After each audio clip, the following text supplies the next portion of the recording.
Consisted of one reel, lasted around 15 minutes, and cost a few $100s to produce. All of that changed in 1915 when a film called The Birth of a Nation, a 3-hour-long saga, was released by director D.W. Griffith. It instantly stood out as a technological and storytelling marvel. It also stood out as a monumental piece of blatantly racist propaganda. The Birth of a Nation fixes a certain story of the Civil War and Reconstruction in the minds of the American public. And that story is that Black people were too lazy and ignorant to fully master the citizenship that they were offered by Reconstruction. Birth of a Nation really didn't have Black people in it. So these white people in blackface portraying congressmen who are obviously not ready for self-government, portraying the idea of the rapist. And these are all the stereotypes that are believed by many, many Americans. The film was met with fierce resistance from African Americans, particularly from a recently founded organization focused on the advancement of the race, the NAACP. One of the most important early initiatives of the NAACP was organizing against the Birth of a Nation. They generated a lot of interest by protesting the film and drew in a great deal of support from African Americans. Despite its best efforts, the NAACP couldn't persuade censorship boards or theaters to limit the film's reach.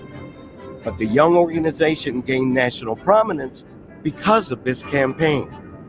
That year, membership almost doubled, and that number would continue to grow as it mounted the fight against Jim Crow.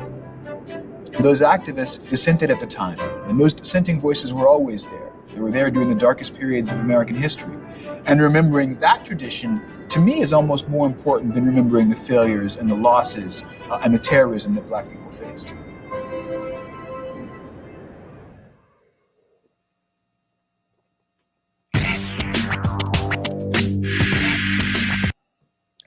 Three, 2, 4, 5. We live. Yes, we are. Welcome to Hoodview Politics. We'll be going to a detailed dive into politics from a hood point of view. That's urban politics, if you will. I'm Rabbit Jones. And I'm Tony, the #1 soul brother. And welcome once again to our Friday night throwdown, if you will, our Friday night live stream, Hoodview Politics. And if you catching us tonight for the first time, where you been and why you here, hit that subscribe button, hit that like button, and join us on the regular. That's every Tuesday and Friday, something like that. Best believe it. If you're new here, you don't know what to expect. But if you've been here before, we appreciate you a whole lot. You know what's going on here. We chasing magazine coons. Magazine coons. Magazine and mofo coons. What it do? What it do? What's been going on? Oh, ain't too much. You know, just the same regular old things every day. You know, you got. Now there's a lot going on. There's a lot of freaky shit going on in the world. That's what goddamn. You got pervert lieutenant governors. We got Mark Johnson. What's his name? Mark the Robinson. Mark the self-described perv Black Nazi Robinson. Not good. Then we got Trump doing as usual. And if anybody didn't catch Oprah. Yeah, Oprah and Kamala. And you got that. You got 1,000 bottles of baby oil and lube. It's a lot. It's a lot of shit going on out here. But let's start with the video that just played, right? Yeah. Now that movie, Birth of a Nation. I actually watched that when I was young, not knowing the whole thing, what it is even about. I tried to watch it. I didn't even know what that was about, but I watched it. Now, looking back now, I should watch it again because as they was pointing out certain things in that movie, I watched that movie. I just don't remember it. You know what I'm saying? I remember it was a lot of white people. They was chasing black people. Yeah. And I don't remember nothing. I wasn't into the plots of it. You feel me? Now, when they showed the Birth of a Nation at the beginning of this joint, they had black people having their own government, and they was in that joint fucking drunk, drinking, smoking in the motherfucking Congress thing, right? They was portraying black people as they can't run government. They too stupid to do that. Yeah. You feel what I'm saying? So, and they betrayed us as rapists. Rapists was the huge thing with us, right? So some of this right here, that movie and some of this stirred on NAACP. Yep. Which is a good thing. You know what I'm saying, dog? And then, Jim Crow was the problem at the time. So there's a lot going on. Big problem. You know? What do you think about that movie, though? I mean, The Birth of a Nation. like a lot of that bullshit that came out at that time. It was basically a propaganda movie. Yeah. It's basically a propaganda to paint black people in a certain way. As I was saying, they wanted to paint them as lazy and too stupid and to do this and run their own shit. But my whole thing is this. You couldn't be too goddamn lazy. We built this motherfucker. It was this joint, the whole country and everything in it was built on the backs of black slaves. So it couldn't have been too damn lazy. But it's just another propaganda piece that white races at that time, which most of the motherfuckers was, put out to cast our people in a certain light. And like I said, I tried to watch it. I just couldn't make it through it. I just couldn't make it through it. But it's something that needs to be watched. Yeah. And I'm gonna get through the parts that I haven't seen because people need to see that. You need to see that how we as a people were portrayed and thought of and wanted to be made to look, and it's still that way today. That's almost like the motherfucking Haitian thing he got going on. You must have read my mind. It goes back to that shit. Like Haitians are portrayed as dog and cat eaters. They used to be the Asians. Now they're portraying the Haitians that way, and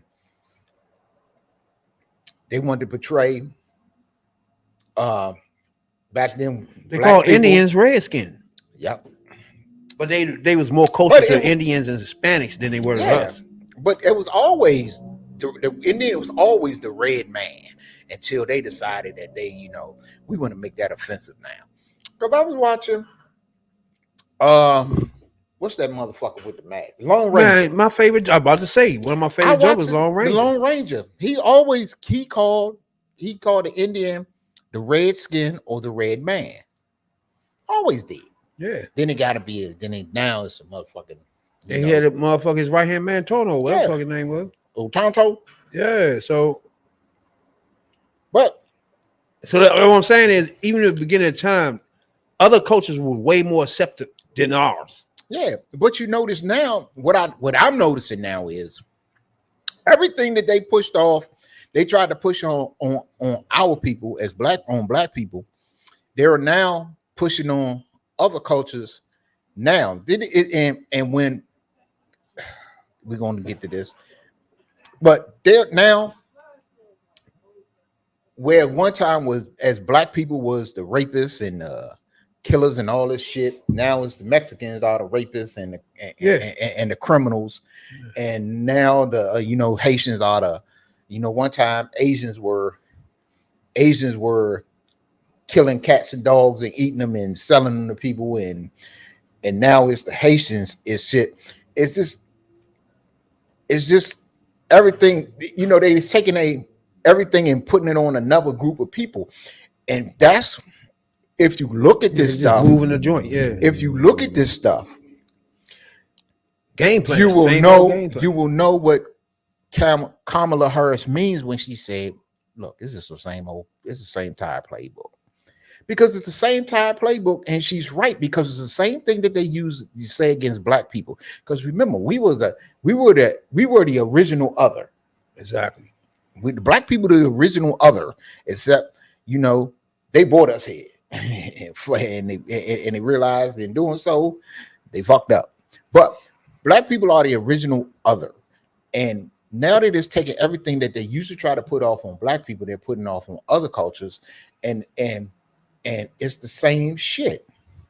And look, if black people ain't cannibals and eating dogs and killers and rapists and out and out criminals, you're not gonna put that on nobody else, because we done been there, done that. That's why she says it's the same type playbook. So Exactly.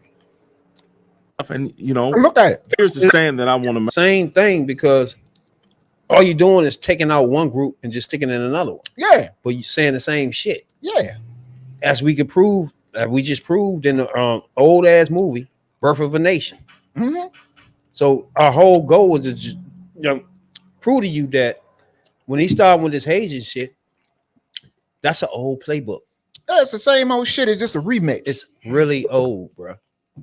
It's the old way to be racist. Yeah. Now, let's get on this dumb This ass asshole. nigga here. Anybody don't know? It's a lieutenant governor in North Carolina by the name of Mark Robinson. He has a lot to say about all types of genders, Punk. and people. He against abortion. Yeah. In fact, he want abortion heartbeat thing, whatever the hell he was talking about with that. Except he paid for a lot of them. And he against motherfucking, yeah, he really against everything. He called himself a black Nazi, and he watched motherfucking transgender porn. What the fuck? Talking about he like it. He a freak. And these are his tweets. It's not our fault now. That's what he done. He did. He ain't shit. Now, and he running for motherfucking, this is Trump man right here, first of all. Running for motherfucking governor. Right. He's the lieutenant governor as we speak in North Carolina. Now, he has a lot going on. He got things coming out. He was in a sex shop 14 hours a day, 4 days a week. Damn, He's a sex shop. You know what I'm saying, dog? Damn, he got Kurt Franklin beat. And that's sex shops when you just go in a little room type shit. He was doing that.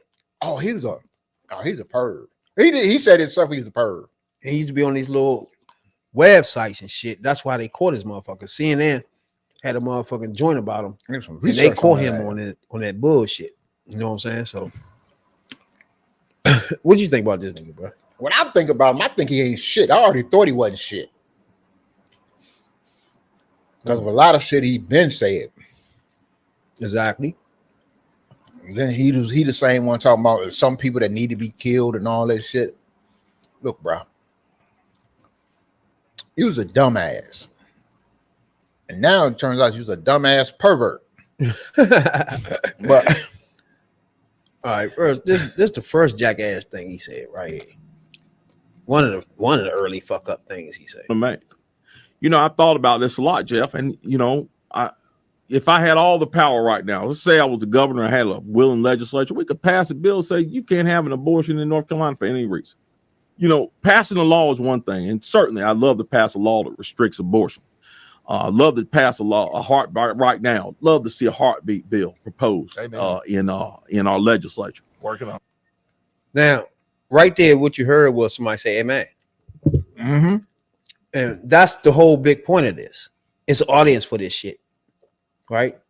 And people like him are only floating around looking for people to accept them in these arenas, because they know these people look for people like him to talk shit about black people. Correct. To be their person to talk about black people the way they want to. Correct. So they will come out with the talking points from Trump and his friends that is racist talking points. But if he spit it out, this is what they feel. If he spit it out, it ain't racist. No, it just makes him a dumbass fool. It just makes him a dumbass. Because you would sit out here and call yourself a black Nazi. I got news for you, dude. Hitler didn't like black people either. Nazis don't like black people either. I don't know what made him think he did. I don't know what makes you think you're different. And this is the problem I have with people like you. You think just because you talk, say different things or say something against your own kind or your own people, or you associate with people of another persuasion, if you will, that it makes you different. You are not different. They don't give a fuck about you. Of all the shit that you came out and said, and you done said some wild, foul shit over the years, these same people, excuse me, are now saying, oh shit, he done gone too far. He got some shit. And look, these ain't the shit that they found on the porn sites ain't new. It's some old shit. Now they're saying it's older than the shit you said about abortion, about killing people. It's older than that shit. Mm-hmm. Now they say you got to go. They don't give a fuck about you. Look, it's the same thing I said about people like R. Kelly, Diddy, and the such. You can get away with certain shit. You can get away with doing certain shit. You can get away with saying shit when you are still useful. Like they did. When R. Kelly was writing hits for some of the major artists of his time, the Michael Jacksons, the Celine Dion's, and all of this, and he was a money-making machine, he could get away with humping on all them little girls and doing the shit that he was doing. When Puffy was the face of Ciroc and all the brothers in the hood was buying Ciroc, 90 going north, buying his records and all of this shit, he could get away with freak offs and beating up women and dudes and doing all the shit that he was doing until he was of no use. Both of them. What's happened? Both of their ass in jail. It's the same thing with Mark Robinson. Yes, you can get away with saying all of this shit and they're gonna back you up. Right? He telling black people like it is, and this is what black people should be thinking, and he is the one he's Martin Luther King on steroids and all this whole other bullshit. Until you step across the line, or I ain't gonna say step across the line because you stepped across the line long, but until you became a liability, use a liability, because what the shit that you said is helping the Republicans to lose North Carolina. He got to go. So that's telling you they never agreed with what the fuck you said. The shit was only for the appeal to their base and to make and for you to get out there as a blackface that's spitting out MAGA Republican shit. So basically you was a coon that they was using for their own whatever. So y'all motherfuckers is dumb. You just don't realize where your bread is buttered at. He went on abortions too. Abortion in this country is not about protecting the lives of mothers. It's about killing a child because you aren't responsible enough to keep your skirt down. It's not Let me say something here. your body anymore. You said it's not your body anymore. Let me say something here. What did he even mean by that? He Look. said it's not your body no more. What? What are you talking about? Me and my man here done got into arguments several times on this podcast. We done got into some knockdown dragouts on this podcast over this issue of abortion. And I will say it once again tonight. There's nobody that's not pro-life. You're not going to meet nobody that's pro-life. That's not pro-life. I am pro-life. I don't like abortion. I think all life is precious. But no matter what I think, no matter what I believe, it's not my place to tell a woman what she should do with her body, because I do not know her situation. I do not know if carrying that baby to term could cost that woman her life. I don't know if it's a genetic defect that run in that family or whatever that could cause that child to basically be a vegetable all of his life. I don't know their financial situation. I don't even know if the woman desires to have children within her lifetime. I don't know all these things. So it's not on me to put my beliefs on another person, on what I feel. And I think that is the right way to go. It is not on you to tell a woman that is not your body. You can believe what the fuck you want to believe, but until you, on what they say, until you walk a mile in a person's shoes, until you put yourself in another person's situation, that's called empathy. And for all of you Bible thumping,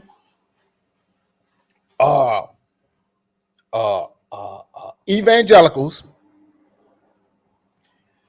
that's read the Bible and you will learn about empathy.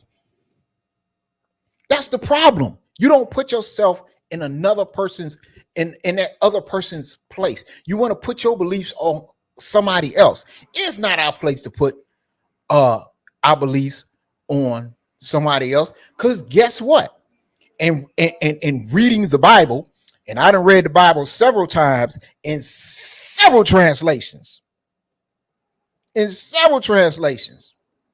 Several times. And the one thing that I found out, each time that I read the Bible, that no matter what I believe or what I think, I do not, me personally, Tony the number one soul brother, I do not have a heaven or a hell to put you in. So it is not on me to tell you what she should do with her body. So that bullshit y'all talking, y'all can miss me with that. All right, the bigger picture to me is it should not even be brought up in politics. So therefore, when these people put up bills that's geared towards their religion or whatever the fuck it is, it shouldn't be there. So if your whole goal is to go to Congress, go to Senate, and do everything by your religion, you shouldn't be there. If your last call go by what your religion is, you shouldn't be there, because that's not what you're there to do. Now, if you're gonna write bills according to the abortion, which is Roe v. Wade, cool. But if you want to just shut it completely down because your religion say is a heartbeat once a nigga bust a nut in the bitch face, then you on some other shit, bruh. It's just real simple. You can't bring that into our thing. So once you bring that in, can't nobody agree with that. That's why once Roe v. Wade was overturned, it pulled the mask over Republicans, like this fool and the rest of them, because they talk that shit, but they don't live that shit. But see, this motherfucker right here, just what he just said about abortions, but he get abortions. Him and his mother him and his wife get abortions. That's my point, because they don't believe what they saying, bruh. So they just saying shit because it get them paid and it get them elected. But see, this is the problem. This is a problem from my view. You have, and it's proven, a lot of evangelical voters out here. I'm not saying all, so don't get mad at me. I'm saying it's a lot of evangelical voters out here that believe in a woman's right to choose. That it is not that you can believe what you want to believe, but at the end of the day, it is a woman's right to choose. But you have, and I see where you're coming from. You got a lot of politicians out here that think they're in office and believe they're in office to push their beliefs on the public. That's not why you're in office. Because if you dumb motherfuckers would actually speak to your constituency, if you would actually go out and talk to your constituency and talk to the people in your districts and ask them how do they feel about this subject, Roe v. Wade would never be an issue. That's the way I see it. I actually believe that if these people will go out into the public and ask their people and say have a town hall, and say, everybody come in, no matter what your political persuasion is, everybody, we want to have a discussion about abortion rights and Roe v. Wade. We want to have a town hall, and we invite everybody in, no matter if you Republican, Democrat, Independent, whatever, Green. You can be Green Party. I don't give a fuck what you are. I believe that if you go in and do that after the first town hall, that issue will be solved, and Roe v. Wade wouldn't be an issue. It's an issue because certain motherfuckers got in Donald Trump's head and told him that, okay, this is what the people want. And he ran his experience talking that bullshit. Well, that's what the people want, Democrats and motherfucking Republicans. Use a goddamn lie. Because you continue to lose election after election, especially Republicans have lost every election since Roe v. Wade was overturned. Republicans have lost every election in damn near every state that abortion was on the ballot. So if you really would talk to your constituency and talk to your people, you will and listen to your people, the people who vote for you in your districts, Roe v. Wade wouldn't be an issue. It would never be brought up again. It would have been settled as the law of the land. A woman has a right to choose what to do with her body. That's it. That's all. No, but y'all dumb motherfuckers had to go in a different direction and want to push off what you want to happen. Fuck you. Now we're in a situation where people are dying. Now, Right. This is what I mean about these fools is where their cells are doing the shit that they supposed to be so mad about. Governor Mark Robinson here with my wife, Yolanda. In recent days, a Facebook post I made 10 years ago has resurfaced where I referenced paying for an abortion. Over 33 years ago, before we were married and before we had kids, we had an abortion. It was the hardest decision we have ever made. And sadly, we made the wrong one. This decision has been with us ever since. It's because of this experience and our spiritual journey that we are so my wife, Yolanda. Wait. I want y'all to look at his wife's face, though. When that nigga said, we made a bad decision or some shit. I don't bullshit. Watch this shit. In recent days, a Facebook post I made 10 years ago has resurfaced where I referenced paying for an abortion. Over 33 years ago, before we were married and before we had kids, we had an abortion. It was the hardest decision we have ever made. And sadly, we made the wrong one. This decision has been with us ever since. It's because of this experience and our spiritual journey. He made her get an abortion. You see how she looked? That's how she looked at him like that. He made her at the time, whatever, she was pregnant.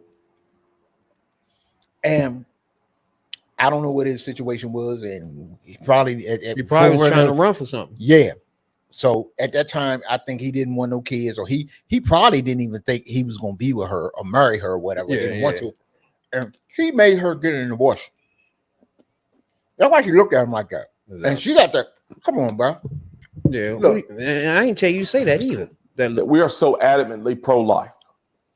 We know what it's like to be in that situation.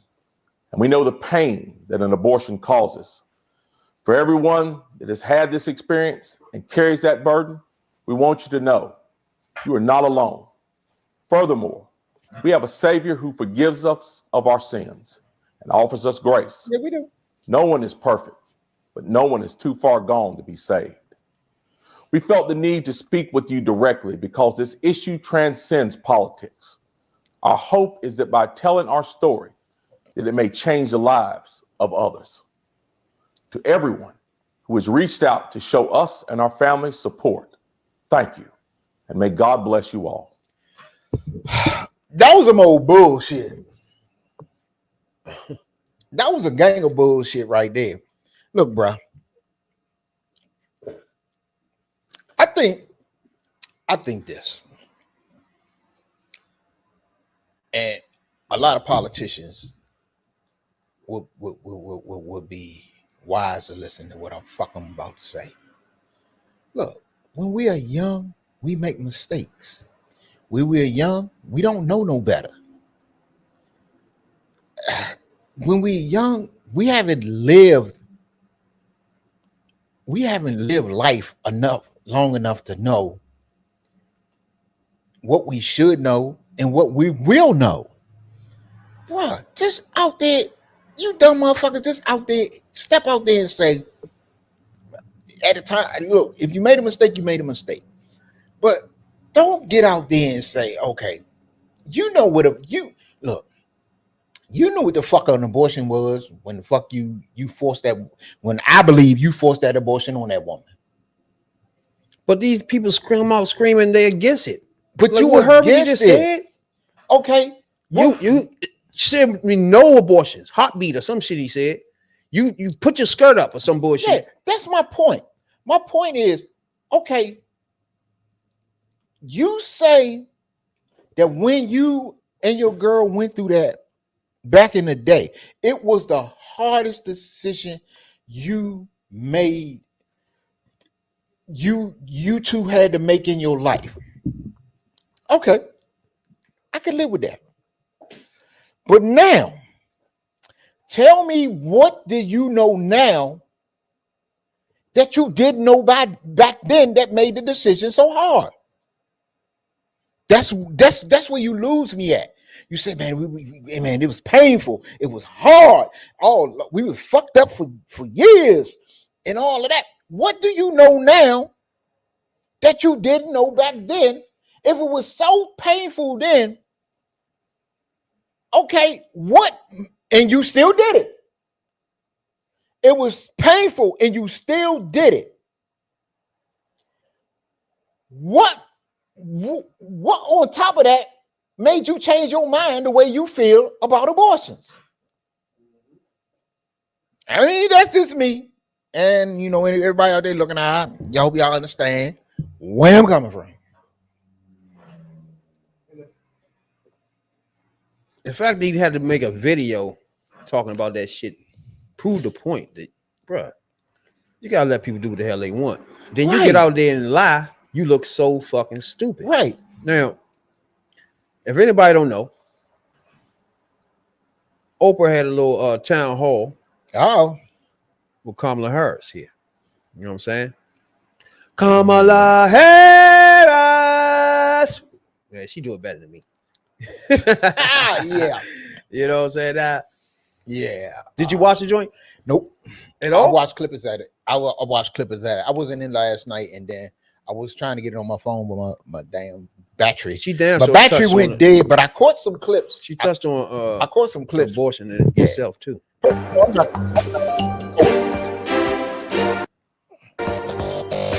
Oprah. Yeah, you know, and me and Oprah don't get along.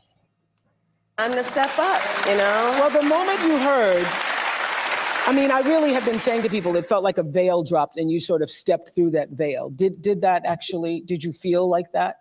I felt a sense of responsibility, to be honest with you. And with that comes a sense of purpose. Mark Do not be afraid to vote. Because I think there is also something quite insidious about these attacks on the electorate in these various forms that are intended to convince people that their vote won't matter. Your vote does matter, and we cannot let anyone ever take our power from us. The American dream is, for this generation and so many recently, far more elusive than it's been. And we need to deal with that. Part of my plan is for first-time homeowners, buyers, to have a $25,000 down payment assistance to buy your first home. Because people just need to be able to get their foot in the door, and then you'll do the hard work. Part of my plan is what we need to do to support small businesses. Ms. Jeanette, what do you want us to know about Amber's story? Initially, First of all, anybody ain't see this town hall, you need to check this joint out, bro. You know what I'm saying, dog? No matter who you voting for, whatever the fuck you doing, check this town hall out, man, because it's a lot of personal stories being told here that should be heard. initially, I did not want the public to know my pain. I wanted to go through in silence, but I realized that it was selfish. I want y'all to know Amber was not a statistic. She was loved by a family, a strong family. And we would have done whatever to get my baby, our baby. Now, if anybody don't know what's going on right here, is she telling a story of her daughter who died because the doctors wouldn't do anything to help her because they were scared they were going to go to fuck to jail. 20 hours later, she died. Direct result of the Trump ban, abortion ban, right? Direct result of it. And there's many millions of people like her, you know what I'm saying? So to me, when Oprah's a genius anyway, right? When Oprah come out joint, man, it's a specific plan with this. She know how to jerk a white lady tears out of her head. You know what I'm saying? She know how to do that. And when she honed in on gun violence and abortion on this whole town hall joint, man, that was her point. She started swinging in people. Oh, what's his name is here? Tell your story. Boom. And then next thing you know, people in the joint crying. You know what I'm saying? Whether you're Republican, Democrat, or whatever the fuck you are, you in that joint crying. Like somebody just died because the hospital couldn't save them because they scared they were going to go to jail because of Trump abortion ban. That's some retarded shit. And that's the shit that pissed me off because look, every doctor, when they become doctors, they take the Hippocratic Oath. The Hippocratic Oath is basically to do no harm, and you're gonna do whatever you can that's in your power, in your knowledge, in your skills, or whatever, to save a life. You basically make, in the case of women, what you have done is you made that moot. It doesn't even fucking meet the Hippocratic Oath when it comes to women and women's health care and saving a woman's life. It has become moot. And what's next? You know what I'm saying? Because you got doctors now, as in the case of this lady, who have to, instead of doing everything they can and everything they was trained to do, everything they know how to do, everything they can do to save a woman's life, as in this lady's situation, they have to sit there and watch this woman die because of some bullshit. Because it's a group of people out here who don't like abortion. Well, if you don't like abortions, motherfucker, don't pay for 6, 7, 8, 9, 10 of them. Mark Robinson, ProPublica Trump came to my home. I pushed them away. No, but Kavithia, she was persistent. She said, it was something that you needed to know. You have to hear me. Women around the world, people around the world need to know that this was preventable. 2 years later, after speaking with my daughters, because I lost strength, I lost hope, you're looking at a mother that is broken. For her to get up and say she broken, that's tough. And people don't be understanding, man. When this shit hit, like, you're not expecting nobody to die when they go get abortion and they go to the doctor and nothing. You know what I'm saying? So you got to understand what she talking about.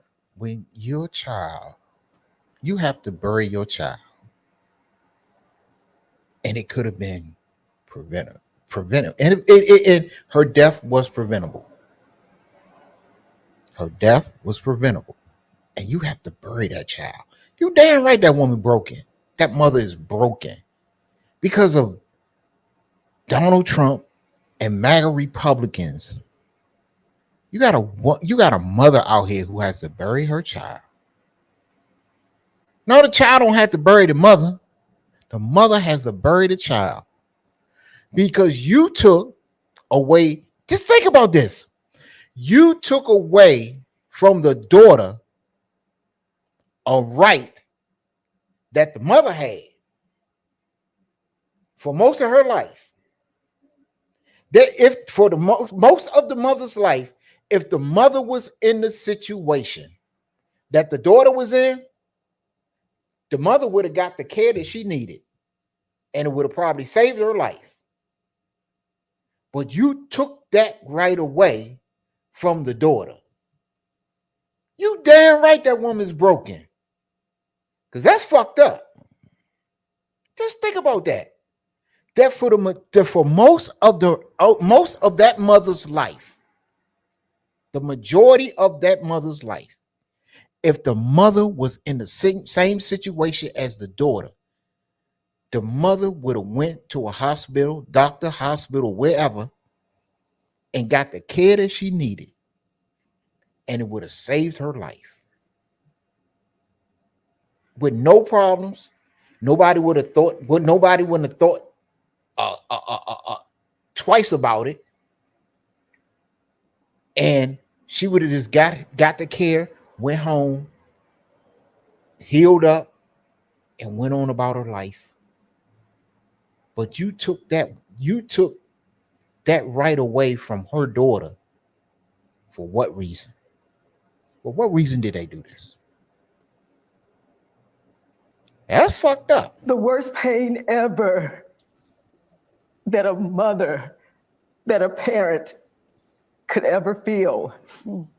Her father and myself and the family, you're looking at it. Well, we appreciate so deeply you being here. And we're all watching you hear that tape and those words. We know how re-traumatizing that is and the strength it takes for you to be here to tell your story. And we deeply appreciate it. And I have to ask you, as her sisters, how are you coping? And what does knowing that this could have been prevented, how does that sit with you? How do you cope with that on a daily basis? I mean, it's heartbreaking. You know, that was my baby sister. I love my baby sister, you know. I'm beyond hurt, disappointed. I feel guilty. I wish I could have helped her, you know, because she was suffering. Mm-hmm. And we had no idea. We trusted them to take care of her, you know. Mm-hmm. And they just let her die because of some stupid abortion ban. They treated her like she was just another number. Mm-hmm. They didn't care for her as if, you know, she was their daughter or their, you know, granddaughter. Yeah. You know, and she's not here. She'll never come back. Yeah. Andrika, what do you want to say? I want to say that it's very disheartening that my sister was allowed to suffer for 20 hours. Damn. 20 hours. Like, my thing is, can you sue somebody for murder? You know what I'm saying? Like, y'all already established that it was preventable, right?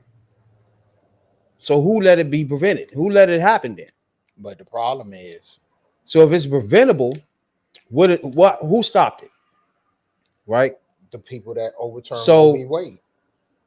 if I'm like a citizen, like if I was to go the route of saying my child was murdered, now they ain't go that route, right? So if they say that child was murdered, right, because it was preventable, everybody missed that. And if I say, all right, my child was murdered, I need the police station, whoever the fuck y'all at, to find the reason why my child was murdered. And that's going to come to the doctor that didn't do it, right? Right. And then it's going to be why the doctor didn't do it, right? Right. Then it's going to come down, do you lock this doctor up because he didn't save that life and didn't do what he's supposed to do? But if he would have did it, it's against the law. So it's so fucked up when they got the doctors in the situation. But if you a doctor, you saved their fucking life, period. That's just the bottom line. Nobody gonna lock your ass up once you save somebody's life, bro. But the it just ain't gonna happen. But the problem is, so therefore, you can if you're a parent, it's somebody you can make responsible for that shit. Yeah, and it's gonna go to. I will sue Trump. Hey. I will sue Trump. I agree with you totally. But as we see now, they got doctors. They got doctors in such a caught between a rock and a hard place, whereas they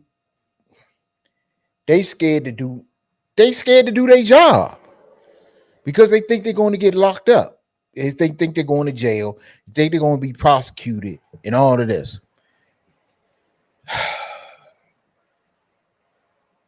And that's what I was saying earlier about the Hippocratic Oath. The Hippocratic Oath is did not do no harm, and you would do whatever it takes within your knowledge, your training, and so in your know-how and so forth to save a life. And you made that it basically, in the case of women, you made it irrelevant. And now you see, the thing about it is Trump, the justices on the Supreme Court, the ones who did this, it's not personal for them because they don't know this lady. They don't know the lady in Texas that had to go around to another state when she had her situation. They don't know the countless other women out here that are going through the same thing, because unfortunately she is not the first one to lose her life, and unfortunately she won't be the last.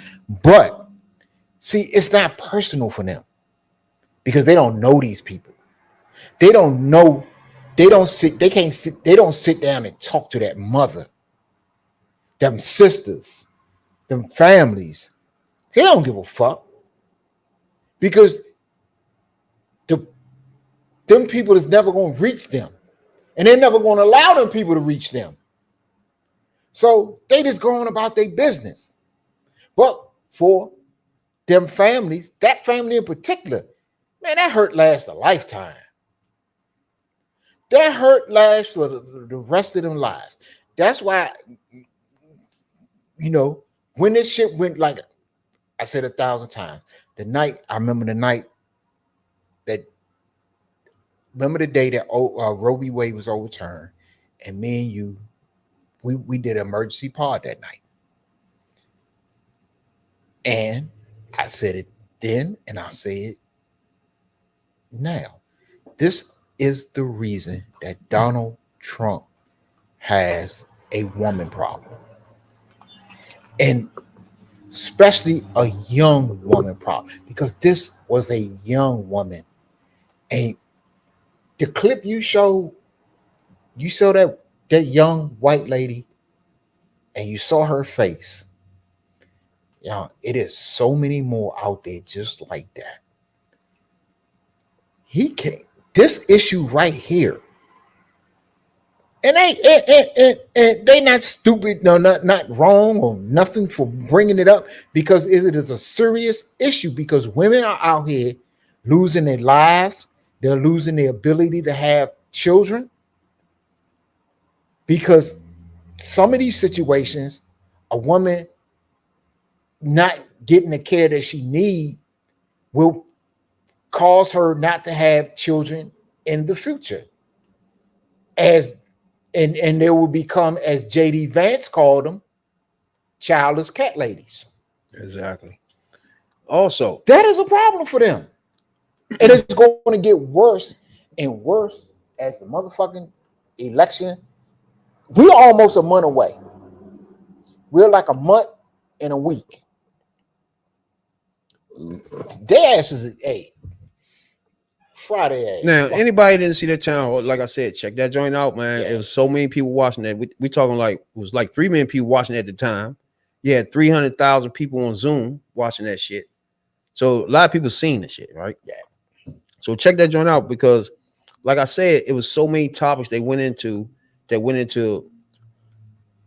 jerkers for women, bro. They just gonna have them crying no matter what. That's why I say Oprah's a complete genius on the things that she do because she set it up to have you crying. Like when people go back and watch this now that didn't see it at night, you're gonna be feeling some type of way, like off the break. You know what I'm saying? So, like I most said of the things about guns is when she switched to guns, it was so the same thing. When she switched to guns, it was so like she switched to something that was even more dramatic. You know what I'm saying? So when you sitting there watching it, you going to feel it. You have to feel what's happening here, and you stop realizing that there's a presidential race going on and just some human shit happening. You know what I'm saying? Correct. If you watch the joint, you gotta watch this joint because it'll have you emotionally roller coasting up into this motherfucker. Now the gun part is the part I say, and I want to say I'm gonna say this.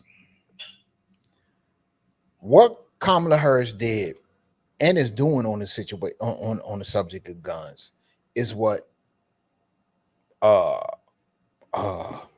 Democrats should have been doing for a long time. Because look,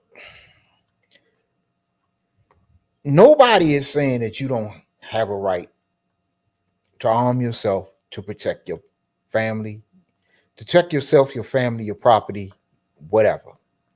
You absolutely have that right. Because nobody has a right to come in and try to harm you, take from you, or whatever.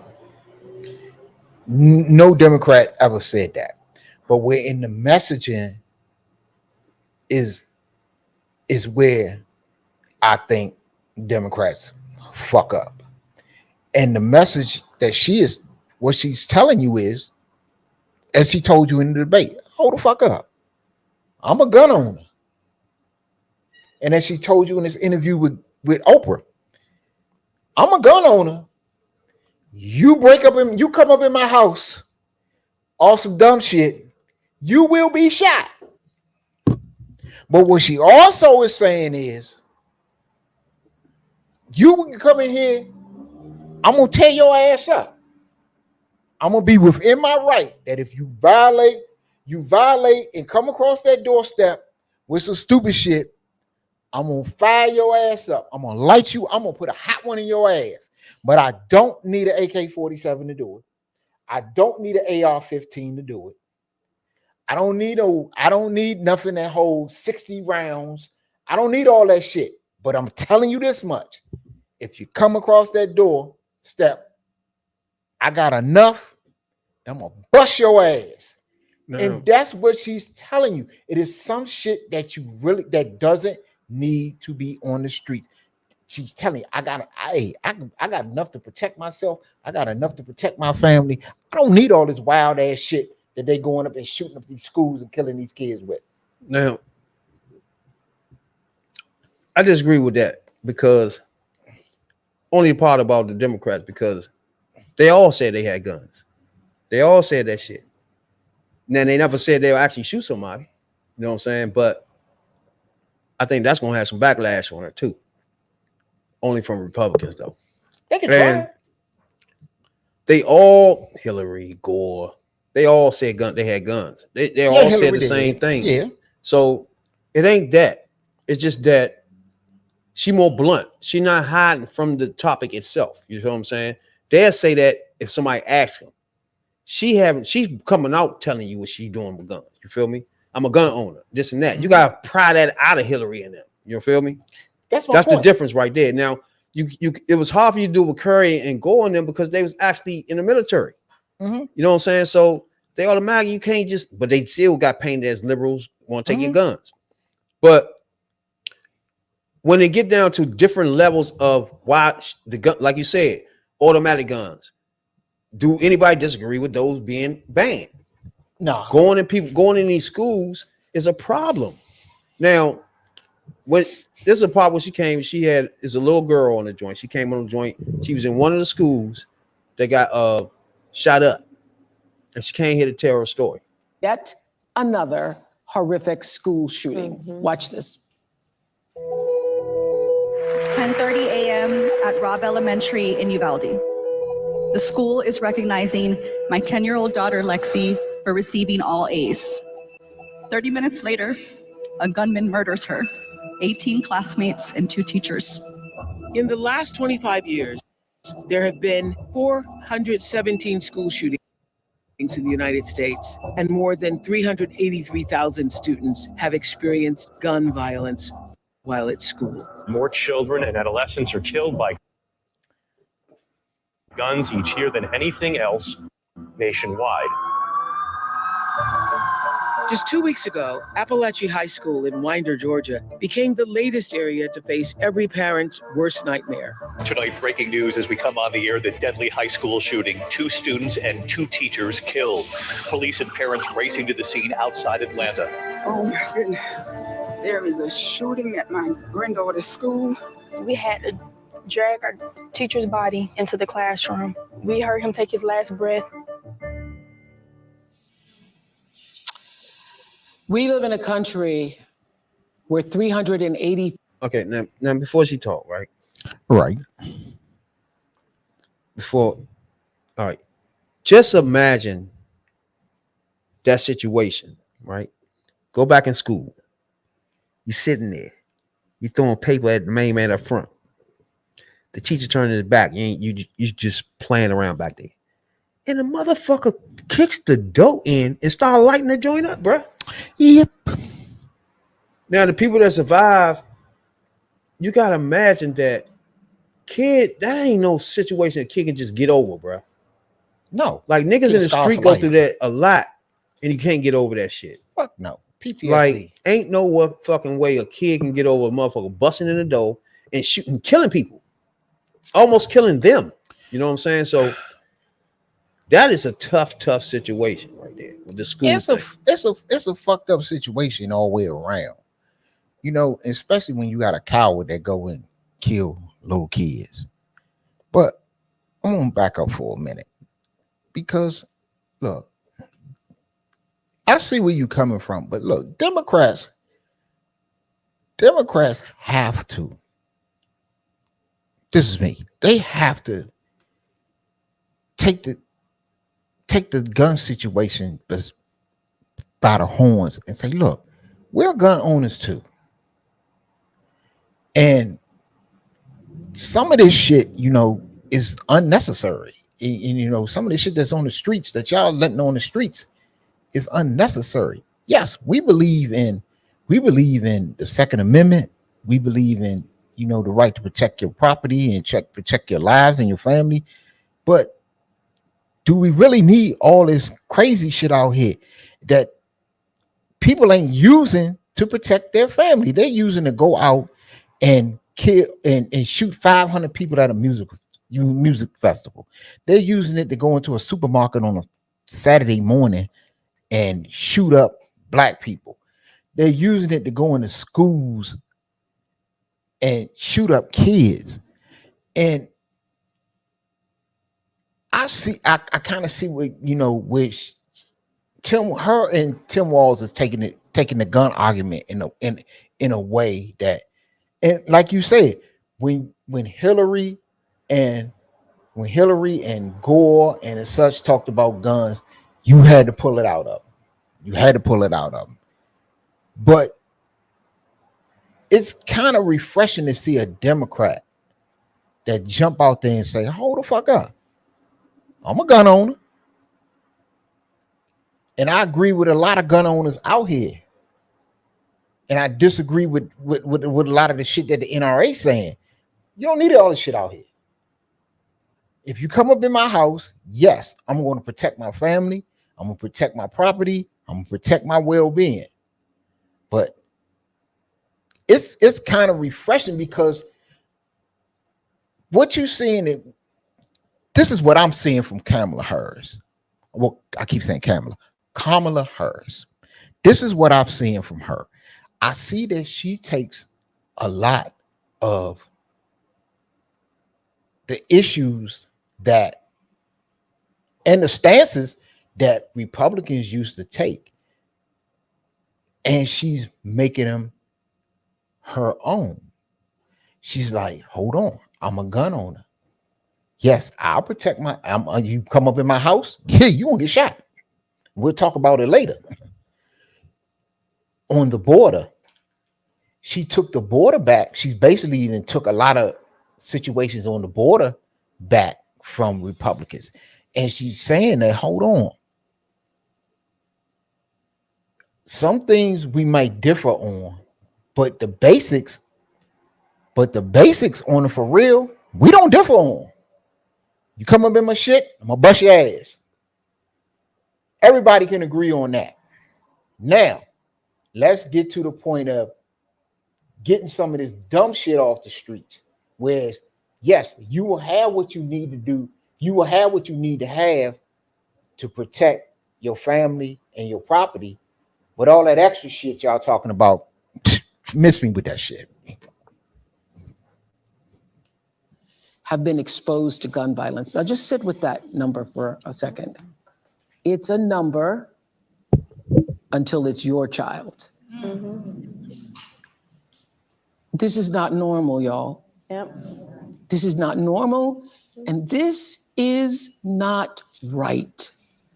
Other people in other countries do not have this issue. We Americans, we have to do better. We have to do better. We cannot continue to just settle for our thoughts and prayers. Lives are being destroyed. Right.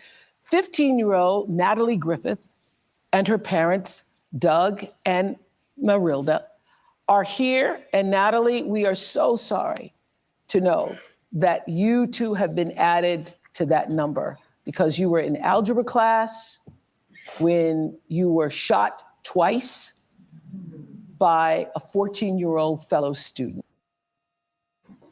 That's exactly what I'm talking about right there.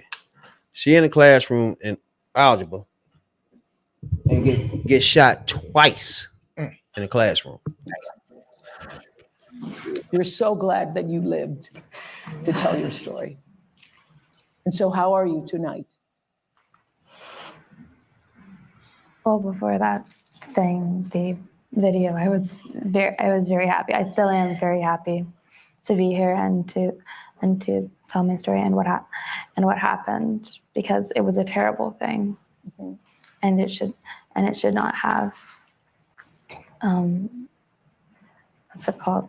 Where were you shot? Where were you I was physically shot? Right here on my shoulder and then around here, right wrist. I was saying that 383,000 students in our country, the United States of America, have been exposed to violence. That same scene that you experienced in your school. Had you all been having, drills or preparation for what should happen? Should there be a shooting?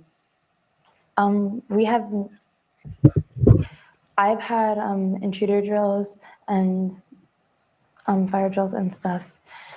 In my old schools, we've had a fire drill at Appalachia, but it was the In other words, no. first 2 months of the school year. We hadn't had an intruder drill yet, so we weren't even completely sure. It's crazy the fact that kids gotta have an intruder drill. Sure where to go in the classroom. We all just. I ain't never had that when I remember being huddled. So I was watching your mother even just when that tape was coming on. it's still very much PTSD, very much traumatic. You're still reliving it. And how has it been for you? How were you notified that there was a shooting at the school? I was notified by a friend. She called me. I was at work. That's crazy too. Somebody call you and say your kid's school got shot up. You don't know what the fuck to do after that, bro. Let me ask you a question. That'd be a fucking heart attack. Because you're gonna always think it's your kid to get shot up in that joint. But let me ask you a question. Me and you a few years apart, age-wise. How long have you been seeing and dealing with gun violence? Oh, that's the whole life. Because I think I told you this before. You know, you told the story. You told the story of the day when you got shot, and I think I told you. I was down there right after you got shot. I didn't know it was you at the time. I remember you telling me that. Yeah. We got off from work. We was all working for Smithfield. We was on all on day shift at that time, and I was down that area in C Pleasant, and I seen it, but I didn't know it was you. I didn't know it was you till the next day, and I think it was Phil that told me.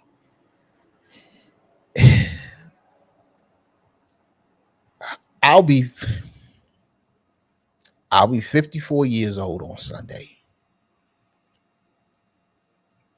and gun violence. I've been around.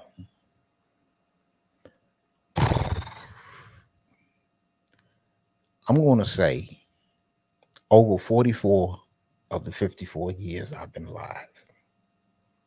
I've seen it. I've been in it. I've been shot at. Fortunately, I haven't been shot. But everybody, all of my brothers and sisters that I came up with all of my brothers, I think except one that I came up with. They're my cousins, but they're my brothers. All of them been shot. A couple of them been shot multiple times. One lost his life.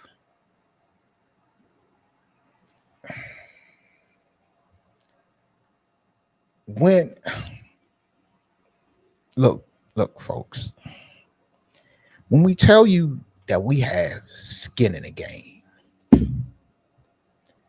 we have to be one of the few podcasts that's out here. I don't give a fuck what the subject is. Some way, somehow, some shape, form, or fashion, we got skin in the game. It didn't happen. I done had many a family member shot, and I've been the victim of. I done had guns put to my head. I motherfucker put a shotgun in my head and robbed me. Not telling you shit that we don't know.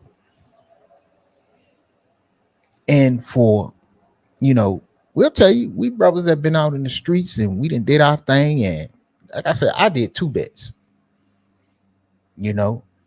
but I'm also smart enough to know that some of this dumb shit has to end. You got shit out on the street that don't need to be out on the fucking street. You got weapons that are made to be on the battlefield of war. I should not have to lose my family to them weapons because we're not at war for real. I should not have to watch my man right here and see my man shot. I mean, I was down there right after it happened, and the next day when I went to work that morning and found out what had happened and who it was and where it happened at, it fucked me up. I was like, man. That's what I said. When you first hear, that's what I was going to ask you. When people get shot or something, when you first hear it, like when they asked that lady, when you first heard it, like, That when this shit is like, what the fuck? You Let me tell you, serious? I'm gonna give you a story, and I never told this story on here. I'm gonna tell a story on here tonight. My little brother, me and him was tighter than two small pantyhose. And this was during my first bit. This was 30 days. This was 30 days to the day I came home. Almost 30 days to the day I came home. So I'll never forget it. It was a Friday. I knew I was about to come home, and I called him. He was doing his thing and whatever. And we had a conversation. We had an argument. We had a knockdown. We had a vicious argument on the phone. This was me from jail. I was on ECI at the time. And we had a wild ass argument because of something that happened between him and my biological brother, who is also deceased now. And I hung the phone up on him. And we was fuck you this, fuck you that, fuck you this, fuck you that, and you wait till I get home, I'm gonna kick your ass. And for some reason, afterwards I called him right back, and we had one of the deepest conversations that we ever. This was the deepest conversation we ever had. I ain't gonna go to the gist of it, but we had a it was a deep conversation. And he said, I told him, I said, I'm about to come home. And we talked about it. He said, well, you need anything when you come home? He said, I got you. So I said, yeah, I said, I want this, that, and third. When I come home, I want to be looking good. I said, when I hit the streets, I want to be like, ta-da. And that was a Friday. And I told him before I got off the phone, I said, I'm gonna call you back Monday. I said, I'm gonna call you back Monday about this time. It's about middle of the day. I said, I'm gonna call you back Monday about this time. And I called him back. I did like I said I was gonna do. I waited Monday. I called him back. And my other brother got on the phone. Older. He's right under me. My cousin, but even brother. And he said, I said, hello. They go through the joint, hit the button, pull me through. He said, Tony, they killed Floyd last night. And I was like, stop playing with me. He said, nah. He said, he shot him. I said, stop playing with me. And all the life at that point, it just went out of me. I was putty. I was silly putty. Because that was my little bro. I had raised him. Nobody fucked with him in the streets in the beginning because they didn't want to fuck with me. And then when I got tired of taking up for him, I taught him how to take up for himself. And nobody fucked with him. So I basically raised that boy. And so I know how it feels. When my nephew was killed, this boy I practically was raising him. And when you get a call and somebody tells you that they've been shot, they've been killed, especially by some coward with a gun, that's a hurt. That's a hurt. Unless you go through it, it's a hurt you don't want to know. It's like when my man right here, when he got shot. I remember that day. The next day. Matter of fact, it happened on a Friday. Am I lying? Mm-hmm. It happened on a Friday. I worked that.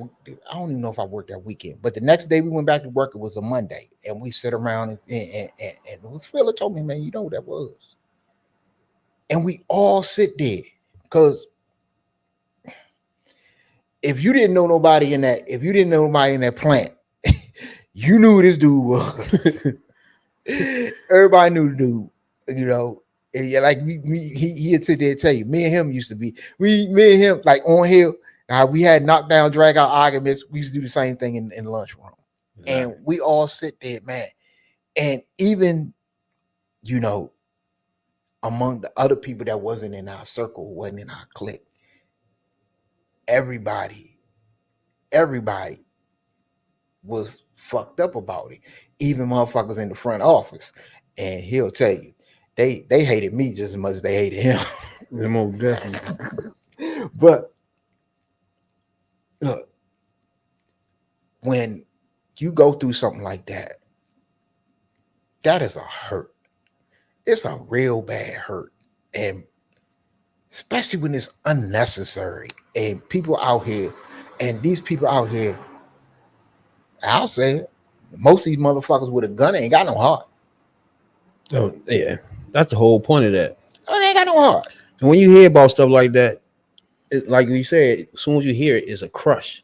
It's because it's a sudden, and it's nothing you can do. It's over, gone. Yeah. You know what I'm saying? It's just like a sudden thing. And so that's why when we get on this podcast, which got us on this podcast talking on politics, is just we got so much skin in the game. You know what I'm saying? And we felt like the fact that we used to debate sports in the cafeteria at work, we feel like we can bring that in politics on the internet. You know what I'm saying? So that's why we get on this joint and do what we do. Yeah. Because it's so important to our lives, each and one of us, our families. Because, like, for example, the abortion ban. Each one of us got sisters, mothers, aunties, all types of shit. And it's like you cannot deny that touch you. You know what I'm saying? So this shit is serious, bro. Like I've been into politics for a long time. I've been in politics since I was young. Something it just drew me to it. You know what I'm saying? It was interesting.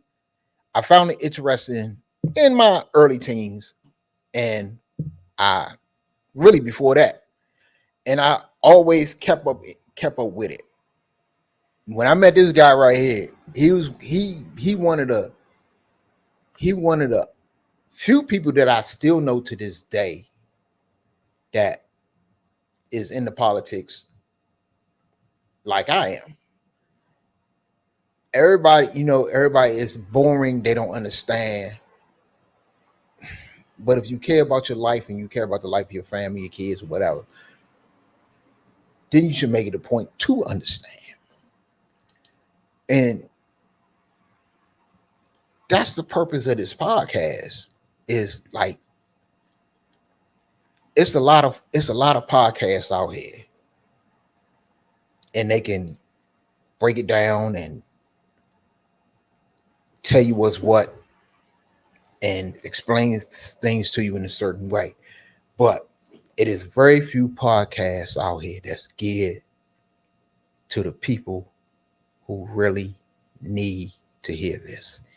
And the people that we're, I'm gonna say, related to, that we came up around, that's in our hoods, those are the people who this podcast is geared to, who really need to hear and understand and know that, look, you might not think so, but everything that goes on in your life that got to do with crime, guns, healthcare, schools.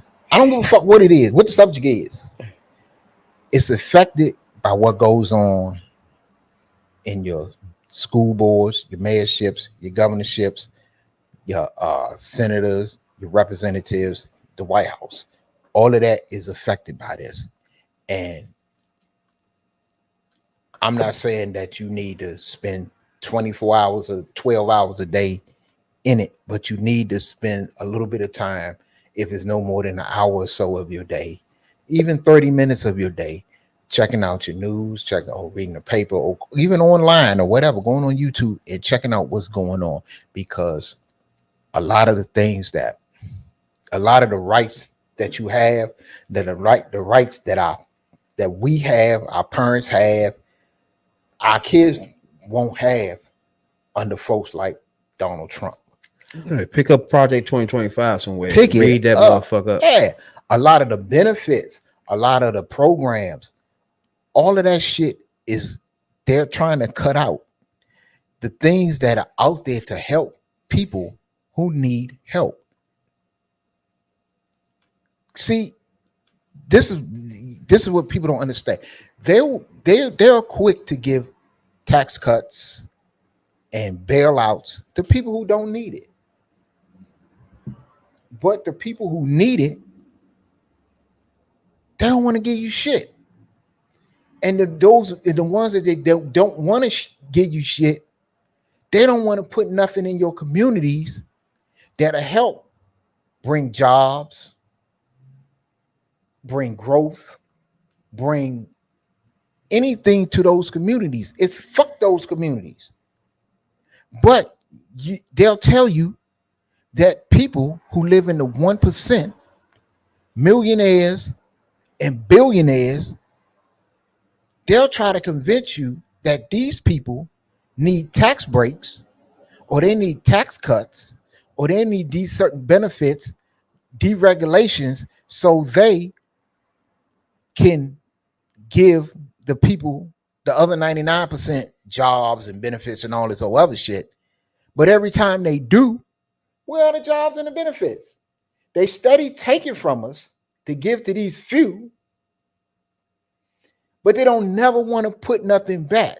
But then when you get a person that's running for office like Kamala Harris, like Joe Biden, like Barack Obama, like Bill Clinton, and Jimmy Carter, and so on and so forth, that are telling you, look, we don't got to give all that shit to the 1%. We want to build up the 99%.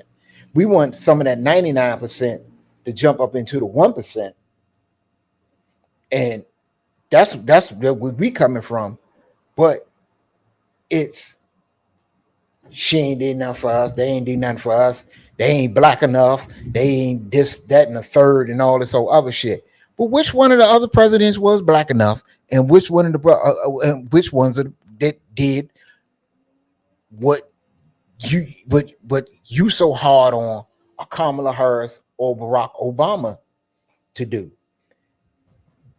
We got people out here, and there's a lot of brothers that want to hold the Barack Obamas and the Kamala Harrises to a certain standard, but they don't want to put that shit on, that standard on your Trumps, Bushes, and so forth, which I don't understand. That's why I tell you, you kick rocks. You miss me with that shit. Now, before we get out here, right, we're gonna do some NDC type of news. Oh yeah, him. Now, anybody know Trayon White is a DC council here in DC.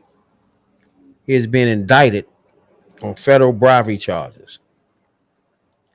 Now, they say first of all, he's accused of agreeing to accept $156,000 in exchange for using his position to pressure employees of the DC Office of Neighborhood Safety and Engagement and the DC Department of Youth Rehabilitation Service to extend several contracts, prosecutors said.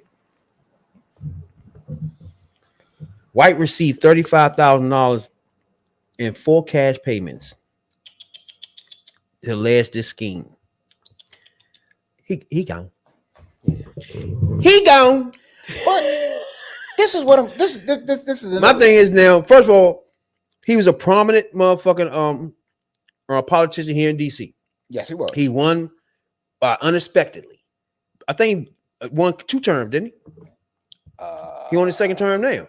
Maybe, I'm not sure. And for him to make that much progress and to stop and try to take handouts and briberies to fuck the whole thing up, was the dumbest thing I ever seen, bro.